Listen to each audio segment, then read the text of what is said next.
Hello, and welcome to Superbwoman Sundays at 7. I'm your host, Janet Neal, the founder and queen bee at the Superbwoman Incorporated. I'm so happy that you've joined us tonight.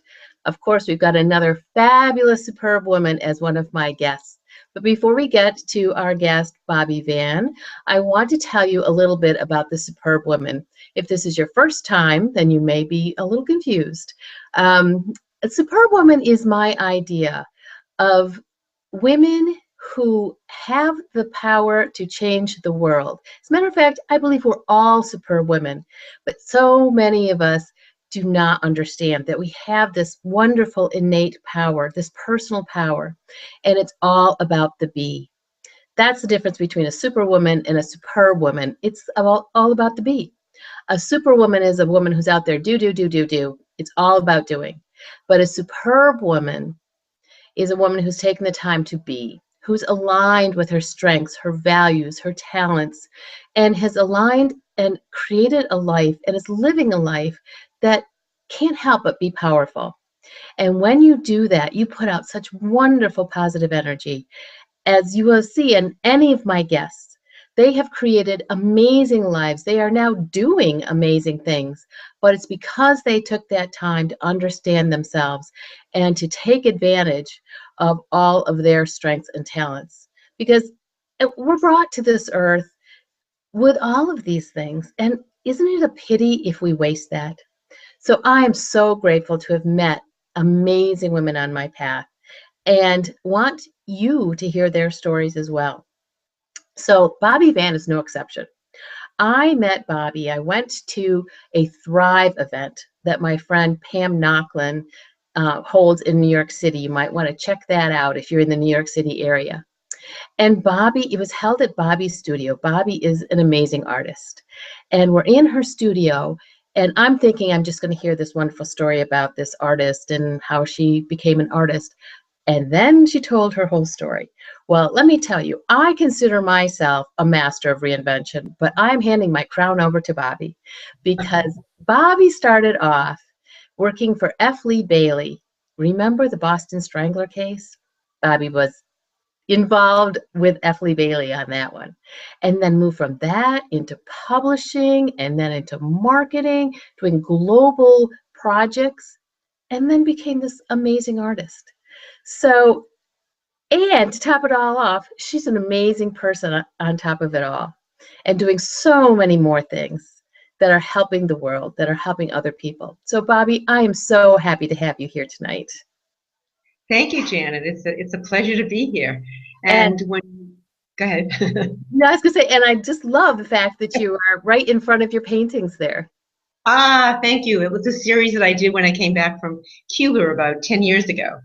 You know, when you asked me about coming on the program, and I thought about the arc of my life, 50 years of working and doing so many different things, I thought, where do I start? Yep, right. So I'll give you tidbits in the beginning years, because the truth is, when I started to work for F. Lee Bailey, I was 20 years old.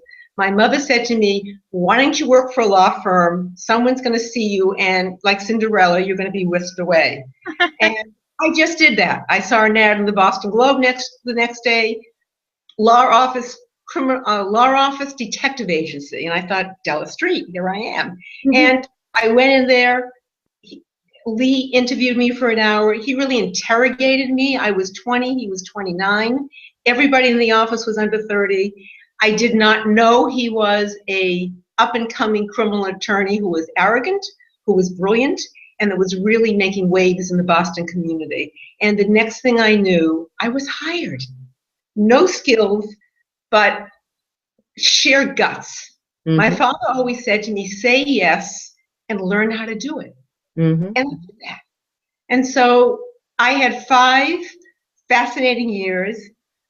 Yes, I did meet the Boston Strangler in prison. I was part of the interviewing process. I met Dr. Sam Shepard. I was involved with the Brinks mail robbery gentleman. I was a young kid. I didn't know a lot. But Lee taught me how to think, and one of the greatest gifts he gave me was the gift of fearlessness.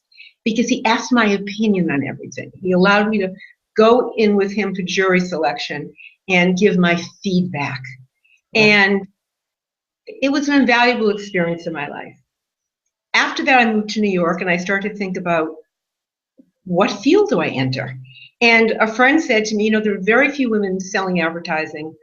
Why don't you try that field? And of course I said yes. And the next day there was an ad in the New York Times. Helen Gurley Brown was launching Cosmopolitan, and I got it. I think I used the ability to be fearless and to ask for the job. I didn't know how to sell advertising. I didn't know what that meant, really.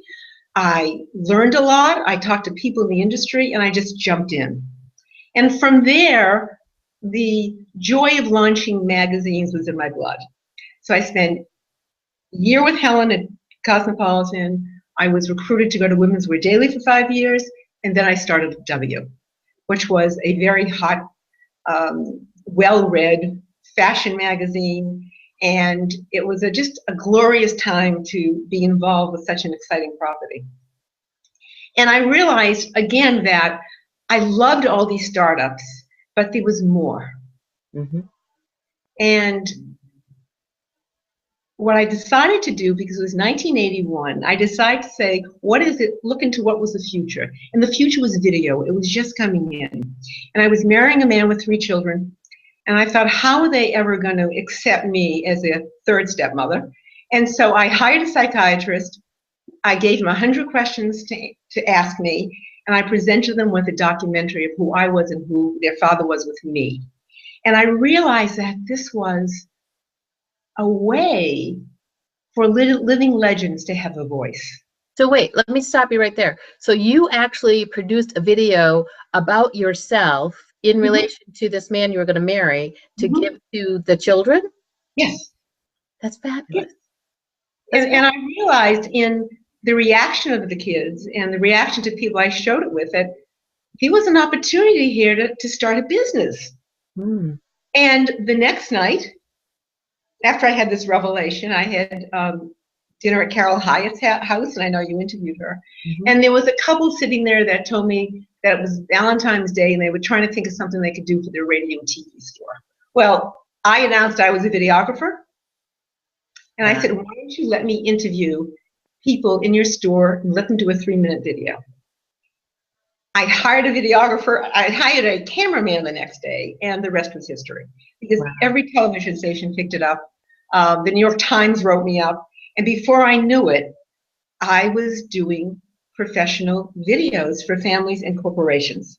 Claro was my client, a number of corporations were my client, but my love was the storytelling of people's lives. That touched my heart. And I realized that I could make dreams come true. I had an idea. I stepped into it. I wasn't going to listen to anybody else to tell me I couldn't do it. I just did it. And it was a glorious time, just a glorious time.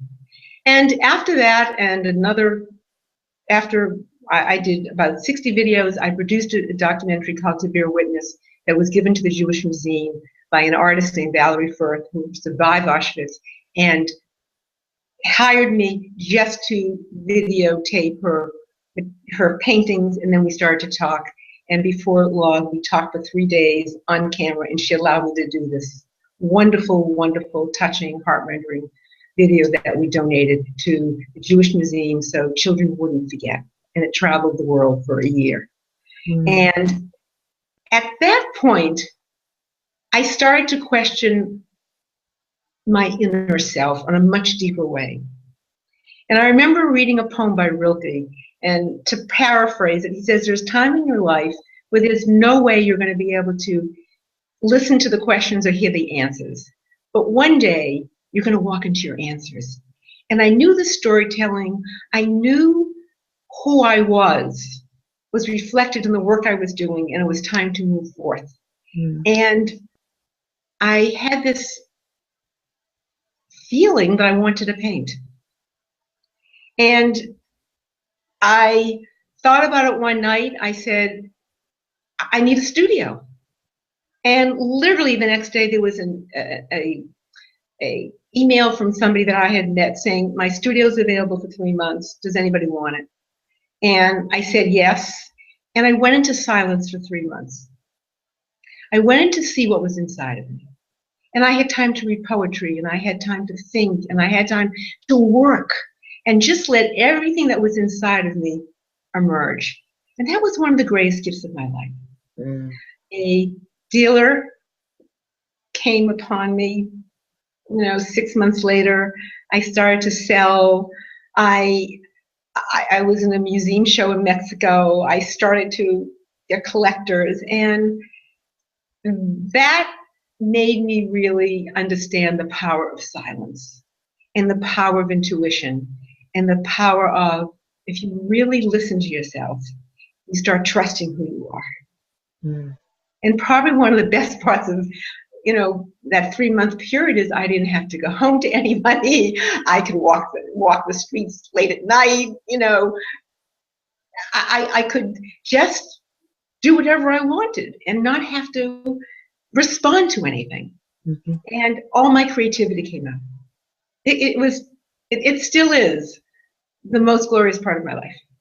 It's so wonderful. I remember you telling that story and talking about the 3 months of silence, and what a gift that was that you gave yourself. And I'm glad that you shared that with us. So I think, some of the things that really stand out for me, Bobbi, and what you were saying is, one, your tenacity. But your point that your father made, that you took to heart, thank goodness you did, that say yes and then figure out how to do it. There have been studies that show that men do that 80% of the time, and women do it 20% of the time. Women are always feeling that they have to have the answers before they jump in. So I love that you are a testament to, do it and then figure out how to do it later. Well, it was different times in the 60s. Now life is about intentionality and working collaboratively and really asking for help when you don't know what to do. So it's part stepping in and having the guts to trust your intuition. And it's really about knowing what makes your heart sing, what you're passionate about.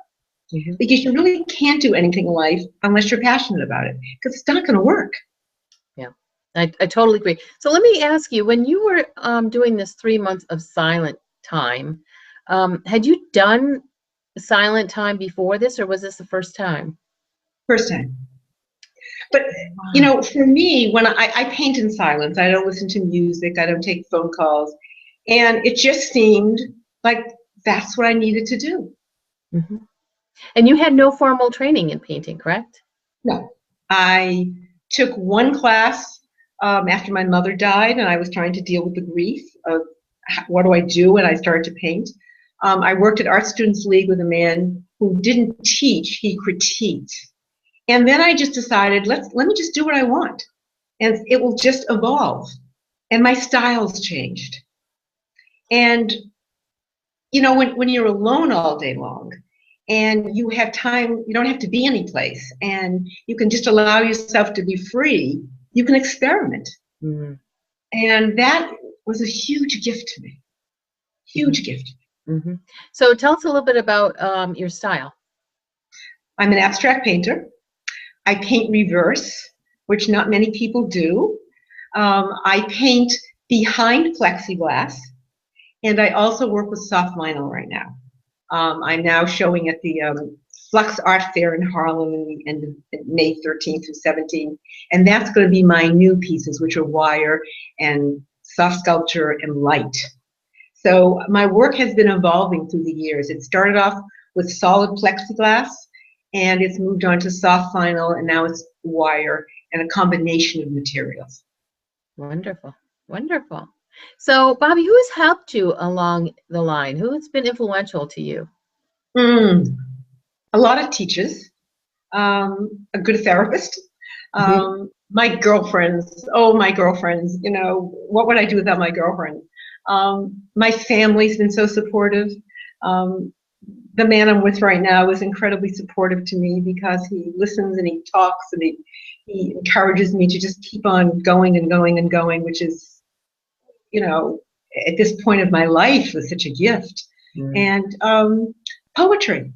Rumi, Hafez, um, Rilke. There's so many poets that I took the time to read, and I took the time to think about it, and I took the time to be in conversations with people that I wanted to be in conversation with, and I involved myself with the TEDx community about 5 years ago, and now I'm facilitating and curating every week.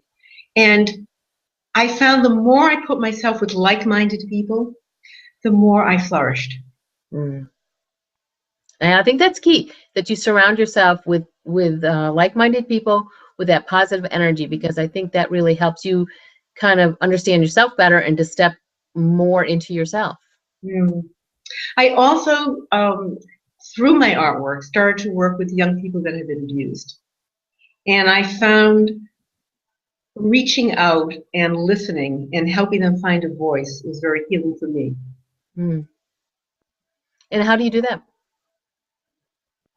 We talk, we paint, we talk about the work. More than not, they will relate to something that happened to them and why their art was being created. And we talk about the past and we talk about what they're doing now. And really, it's about what they're doing now and how they're making their lives work now. It's about encouragement. It's about listening. It's about sharing the gifts and letting them know that they have to honor their gifts right now. The past is the past. But what they're doing right now, the courage they have to step out and have a voice. That's beautiful. That's really nice. I hear the word listening over and over again as something that's really key for you. I mean, learning to listen to yourself, listening to other people. I think those are all really important. And I was thinking about, um, you know, I still think about the 3 months that you took to listen to yourself. And I can hear myself a few years ago and a lot of other people saying, yeah, well, that's great, but there's so much I have to do. So how did you step away from the doing and got more into the being part of yourself? I fell in love with what I was doing.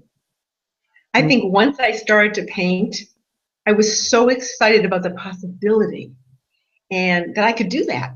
I'd never painted before. And the idea that things were flowing for me. And I was recognized for it at when people started seeing my work after 3 months.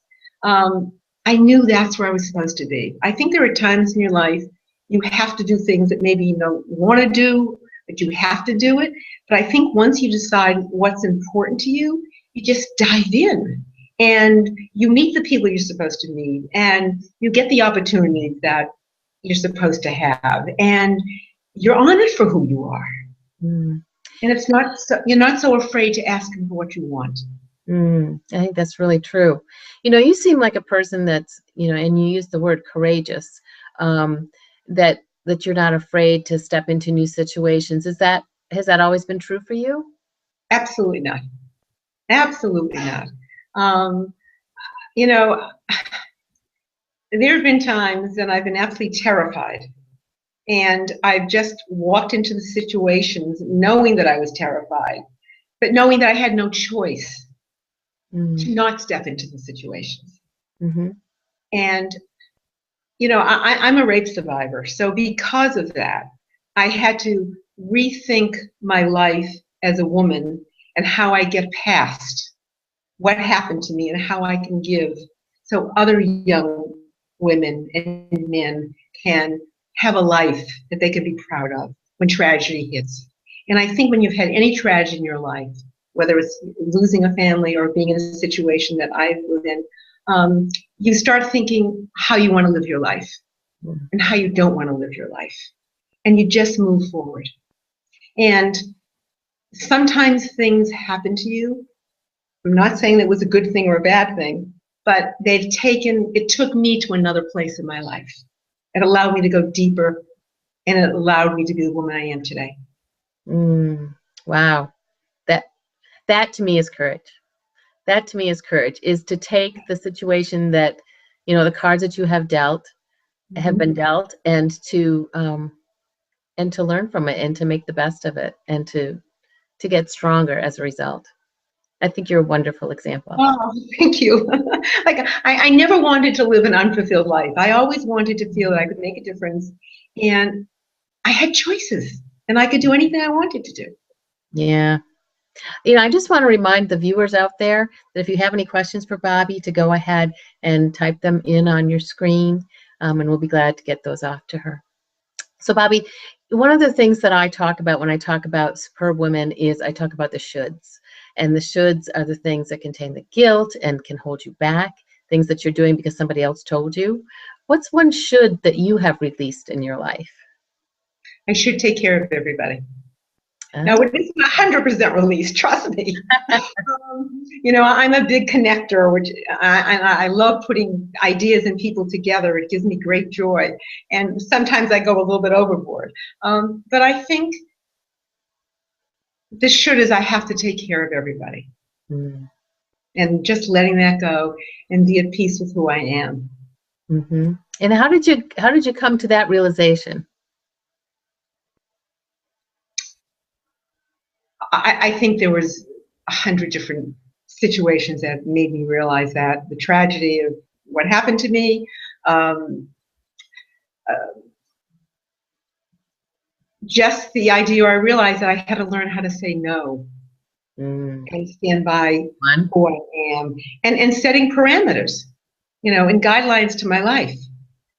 It's so easy to be distracted. I am somebody who visually is distracted a lot, and I need to hone it in. I have to go back to what I'm to stay focused, to let my dreams come true.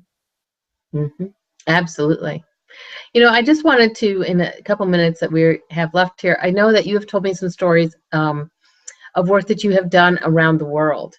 Some pretty amazing stories.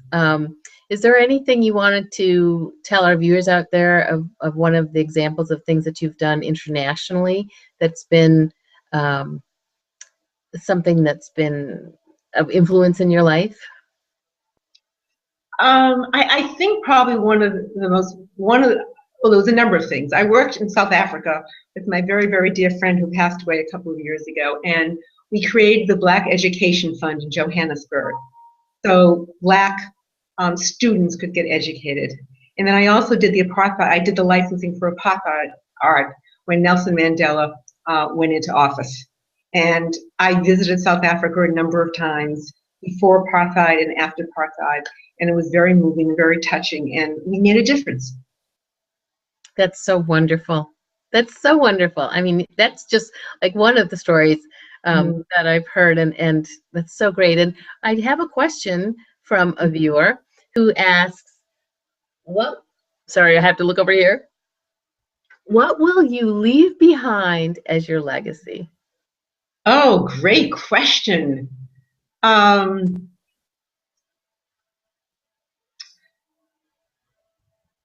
Great question. I will leave behind the ability to be curious, that I've made things happen for myself and for other people, and that I've made a difference. And I think I've done so many things, and I've brought together so many wonderful people together. I think that my ability to bring people together and to reinvent myself with courage and grace will be remembered. Absolutely. Oh, without a doubt, without a doubt. And I think you're actually even being humble. I think there's so many amazing projects that you have done worldwide where you have made a difference, where you have, maybe it's just the connecting two people together who have gone on to do amazing things. You can never tell where your deeds will lead. And I think that you are leaving a wonderful legacy, even as we speak. Thank you, Janet.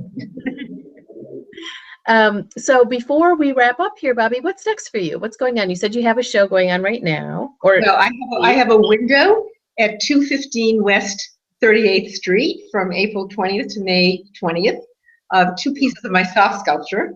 And then I'm in the Flux Art Fair, which is in Harlem, from May 13th to May 17th.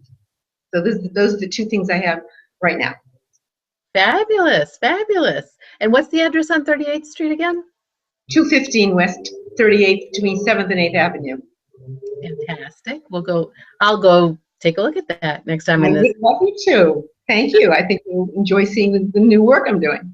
Excellent, excellent. All right. So Bobbi, I just want to thank you again so much for being my guest. It's been just a treat to have you here. And I look forward to more interactions with you in the future. Thank you, Janet. It's been great. Great. All right. And so those of you, thank you for joining us this week. And I want you to join us next week on Superbwoman Sundays at 7. My guest will be Kate Levy. Kate was a top U.S. equestrian who, about a month before the U.S. Olympic trials, was in a horrific horse accident and found the courage and the strength to come back from that to make the Olympics the following year. So you will not want to miss her story as well. So until then, I hope you just have a fantastic week, and we'll see you next week on Superbwoman Sundays at 7. Take care.